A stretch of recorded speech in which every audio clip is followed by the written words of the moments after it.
عمران خان کی دانستہ یا غیر دانستہ بے ادبی اور غستاخیوں کا دفاع کرنے والے تمام بہنوں اور بھائیوں سے سوال۔ اسے مزار پر سراسر مشرکانہ سجدہ کیا، آپ نے دفاع کرتے ہوئے اس کو ادب کہا، ہم نے مان لیا۔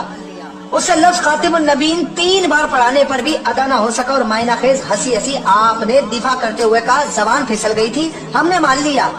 اسے کہا کہ میں اللہ کو ہدایت کرتا ہوں، آپ نے دفاع کرتے ہوئے کہا اس کا یہ مطلب نہیں تھا، ہم خاموش ہو گئے۔ اس نے کہا عیسیٰ علیہ السلام کا تاریخ میں ذکر نہیں ملتا، کم ملتا ہے، آپ نے دفاع کرتے ہوئے کم علمی کہا، ہم نے مان لیا اور ہم خاموش ہو گئے۔ اس نے کہا رسول اللہ صلی اللہ علیہ وآلہ وسلم نے ایک بار کہا کہیں میں پاگل تو نہیں ہو گیا، آپ نے دفاع کرتے ہوئے پھر کم علمی کا کہا، ہم خاموش ہو گئے۔ اس نے کہا کہ اللہ مجھے ایسے تیار کر رہا ہے جیسے نبی کو تیار کیا تھا، آپ نے دفاع کرتے ہوئے تعبیر کی غلطی کا، ہم نے مان لیا۔ اس نے صحابہ کرام رضی اللہ تعالیٰ عنہ کو ڈرپوک کہتے ہوئے مال غنیمت کو لوٹ مار کہا، آپ نے جنگ احد کے واقعات کو توڑ موڑ کر خود دفاع کیا، ہم خاموش ہو گئے۔ اس نے داڑھی کا سرے عام مذاق اڑایا، آپ نے پھر ڈٹ کے دفاع کیا، ہم پھر خاموش ہو گئے۔ اس نے ایک انٹرویو میں قادیانیوں کے حق میں بولا، آپ پھر اقلیت کا منجل لے کر دفاع کرتے نظر آئے، ہم خاموش ہو گئے۔ اس نے جلسے کی گرمی کو جہنم کی گرمی سے زیادہ قرار دیتے ہوئے کہا اگر میں جہنم میں گیا تو مجھے گرمی نہیں لگے گی، آپ نے دفاع کرتے ہوئے کہا اس کا وہ مطلب نہیں تھا، ہم خاموش ہو گئے۔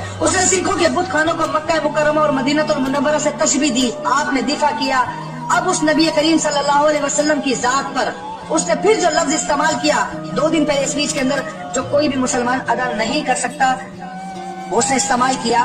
آپ شخصیت پرستی میں اتنے اندھے ہو چکے ہیں، پھر دفاع کرنے لگ گئے، ان للہ و انا الیہ راجعون۔ اب سوال یہ ہے کہ یار کیا آپ مسلمان ہیں؟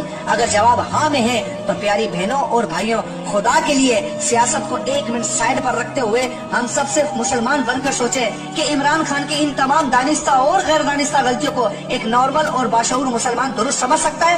یہ سیاسی پارٹی بازی میں دنیا کے 2-2 ٹکے کی گھٹیا دلائل دے کر دفاع کر سکتا ہے؟ خدا کے لیے جان رب کو دینی ہے جس نے پیدا کیا ہے، سیاسی وابستگی اور معاملہ ضرور کرو لیکن خدا کے لیے سچ کو سچ اور غلط کو غلط کہنا سیکھو۔ روز محشر آپ کو دنیا کی یہ 2-2 ٹکے کی سیاسی وابستگی کام نہیں دینے والی، بلکہ آپ کا خالص ایمان اور اعمال کام آئیں گے، اور نبی مہربان صلی اللہ علیہ وآلہ وسلم کی شفاعت نے ہی بچانا ہے۔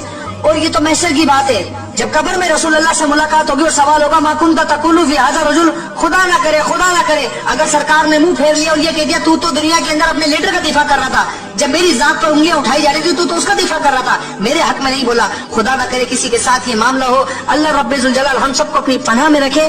جزاک اللہ و خیرہ۔ میری اس ویڈیو کو دیکھنے کے بعد کھلے ذہن سے سوچیے گا ضرور اور اس کے بعد دعا ضرور کیجیے کہ اللہ مجھے اور آپ سب کو اور ہم سب کو ہدایت